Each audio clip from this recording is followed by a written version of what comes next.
जहाँ तक ज़िले में स्थिति सामान्य रूप से है, कहीं भी कोई शांति व्यवस्था भंग होने का सूचना नहीं है। तो ऐसी स्थिति में जो नेटवर्क है, इंटरनेट है, जो सस्पेंडेड है, वो आज 4 बजे के बाद उसे सामान्य रूप से बहाल होने के संबंध में हम लोग विचार कर रहे हैं। और ज़िले में 1-2 जगह आपस में ही जो कम्युनिटी थी, वो कहीं कहीं एक जगह 1-2 जगह उलझे थे, दोनों ताजिया और इस सब को लेकर के। उन लोगों के लिए भी हम लोग विशेष रूप से आगे भी सतर्कता बरतेंगे। और जैसे इंटरनेट चालू होगा, मेरा एक अनुरोध होगा, अपील होगा सभी लोगों से कि वो कोई भी चीज़ को ट्विस्ट करके या गलत तरीके से कोई खबर को इस प्रकार से ना दिखाएं जिससे फिर से शांति सद्भाव में कोई खलल हो। तो मैं सब लोगों से अपील करूंगा, और जो लोग भी ऐसा करेंगे तो उन पे प्रशासन सख्त से सख्त कार्रवाई भी करेगा। अगर वो सोशल मीडिया के माध्यम से या किसी अन्य माध्यम से भी अफवाह को बढ़ावा देते हैं, भाईचारा को, शांति को उसमें व्यवधान डालने की कोशिश करते हैं, तो निश्चित रूप से प्रशासन उनके विरुद्ध कार्रवाई करेगा। मैं आपको एक और जानकारी देना चाहूँगा कि इसी खेल और जुलूस के दौरान जो हमारा बहादुरपुर का क्षेत्र है, उसमें एक बच्ची है प्रिया कुमारी, उसकी उम्र अराउंड 12 साल है। तो उन्हें जो है चोट लगी थी, उसको डीएमसीएच में इलाज करा लिया गया है, वो ठीक हैं। इंजरी में सामने आ रहा था कि कोई मेटल के टुकड़े हैं, कुछ इस टाइप की चीज़ें हैं, तो उसको हम लोग ये कर रहे हैं, उसका सघन छानबीन।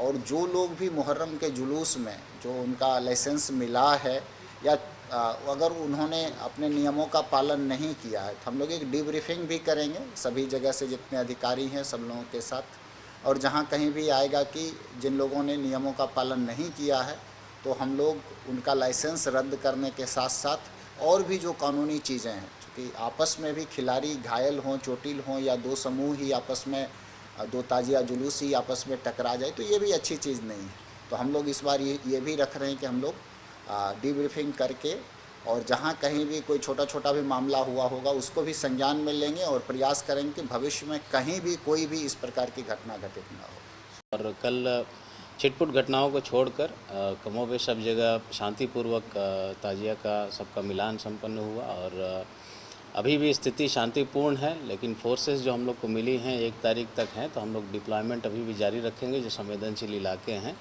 गश्ती चलती रहेगी। जो घटनाएं घटित हुई हैं, कुछ घटनाओं में प्राथमिकी भी दर्ज की गई है और कुछ अरेस्टिंग्स भी हैं। जो पहले की घटनाएं हैं उनमें अरेस्टिंग्स जो पूर्व में हुई थी, उसके अलावा जो लोग अब शेष बच गए हैं उनके विरुद्ध गिरफ्तारी और तेज़ की जाएगी।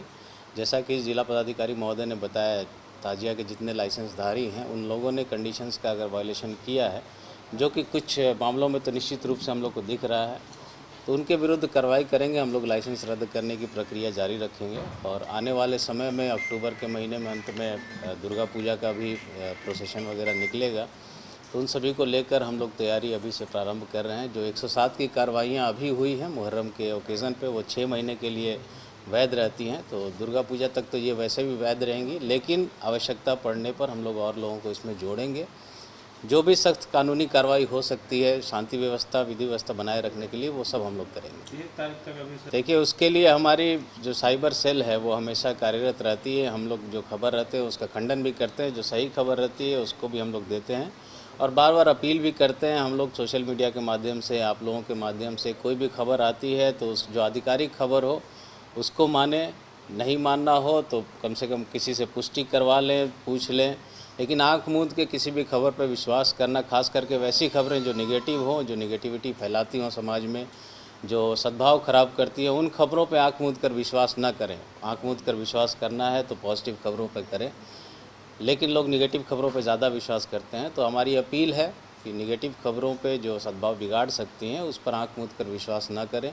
जो पुख्ता जानकारी आधिकारिक हैंडल्स से आप लोगों को मिलती हो, आधिकारिक सूत्रों से मिलती हो, उस पर विश्वास करें। और कोई भी ऐसा अगर आता है आप लोगों के संज्ञान में, तो डायरेक्ट मैसेज करें, कांटेक्ट करें अपने निकटतम थाना को, या जो वरीय पदाधिकारी हैं ज़िले में उन सभी से।